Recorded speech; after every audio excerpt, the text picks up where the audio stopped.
कहीं ना कहीं आपका और हमारा दिल मिला है, हम सब आमने सामने हैं। का भी बेट कि दिल से दिल बड़ी मुश्किल से मिलते हैं, तूफानों में साहिल बड़ी ही मुश्किल से मिलते हैं, और यूं तो मिल जाएंगे हजारों चाहने वाले, मगर आप जैसे अभिभावक बड़ी ही किस्मत से मिलते हैं।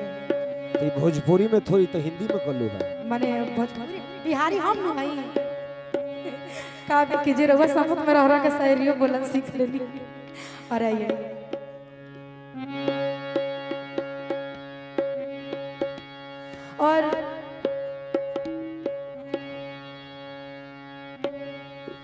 और एक दीदी आई थी जो चाचा जी का आज पुण्यतिथि है, उनकी बेटी, वो हमसे बोली कि पापा का जब अंतिम सांस चल रहा था तो उनके दिल की हार्दिक इच्छा थी कि मेरा अगर प्राण भी निकले तो मेरे जन्म स्थल पे निकले। और वो यह भी कह रही थी कि आए दिन सुबह में पापा पेपर पढ़ते थे, है सर, पेपर पढ़ते थे, और उनकी बेटी ने उनसे पूछा कि पापा आप रोज पेपर क्यों पढ़ते हैं? तो पापा ने कहा कि मैं रोज पेपर इसलिए पढ़ता हूँ कि मुझे लगता है कि मेरे बेटे और बेटी का नाम इस पेपर में आएगा, और आता भी था। और ये बहुत ही सम्मान की और गर्व की बात है। मैं चाहूंगी हमारे शशि मोहन सर के लिए एक जोरदार ताली बजा दीजिए।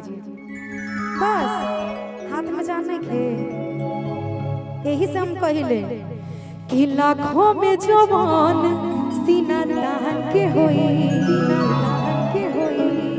तो बुझियो कि छापरा सिवान के होई। अगर वहां पे मैं बोलती कि ताली बजाइए तो ताली दूसरे गांव तक सुनाई देती। मर्द तनी गरज के बजावा लो, प्रेम से बोलो सच्चे दरबार की। ओहो, पर चलिए देर ना करते हुए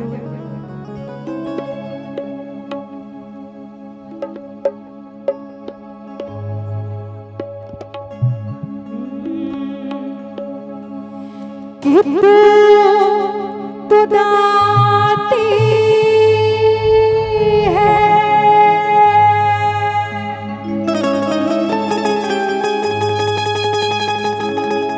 माँ कहाती है,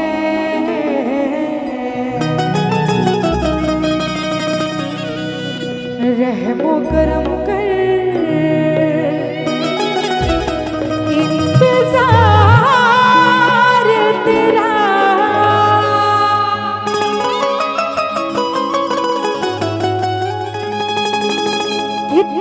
चौखट पे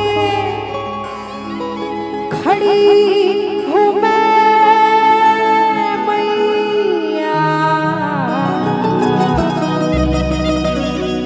बड़ी रोई हो गए प्यार मुझे। जो गीत हम गावे जाता नहीं, ये गीत कि जब हम खुद गाइला तो हमके बड़े रोना आने लगी सुन के कि लूट गइला धरवा के रतनवा,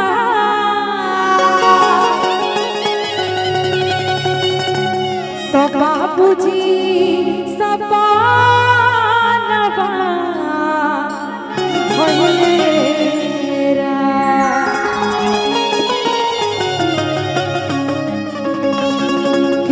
चौके में घोटेला घटनावा,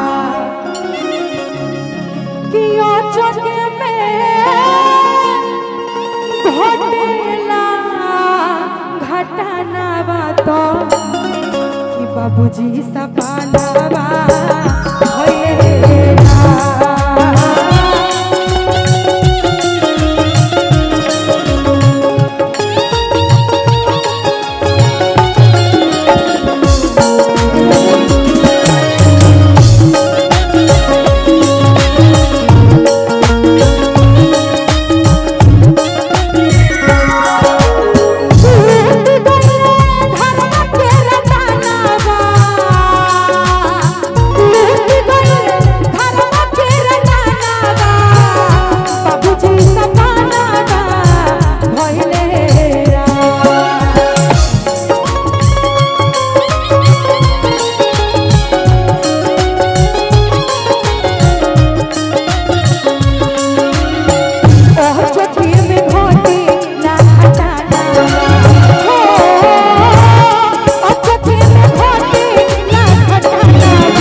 घटेला घर में तो अपना पति से कहे कि अगर रहुआ ना दे हो अपना पापा से हम कहो पापा जरूर दे रोवेली को बोलो हो बेटी रोवेले दामाद हो रोवे रहे बाबूजी हम के साथ हो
एगो दादा पोता के रिश्ता ना बहुत अच्छा दोस्ती होखेला। स्कूल में कुछ भी होला तो एगो पोता के अपना दादा से बतावेला।